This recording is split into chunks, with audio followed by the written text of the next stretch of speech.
श्रीराम जय राम जय जय राम. श्लोक 29. पदी राघवाचे सदा ब्रीद गाजे, बळे भक्तरी पुशिरी काम विवाजे. पुरी वाहिली सर्व जेणे विमानी, नुपेक्षी कदा रामदासाभिमानी.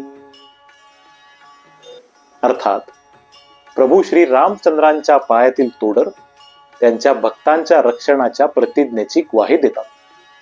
प्रभू श्री राम त्यांच्या भक्तांचे रक्षण करतात आणि त्यांच्या शत्रूंचा नाश करतात. प्रभू श्री रामांनी अयोध्येतील सर्व लोकांना विमानातून वैकुंठाला नेले आणि त्यांना मुक्तीचा मार्ग दाखवला. असे हे दासाभिमानी प्रभू श्री राम त्यांच्या दासाची कधीच उपेक्षा करत नाहीत. जय जय रघुवीर समर्थ.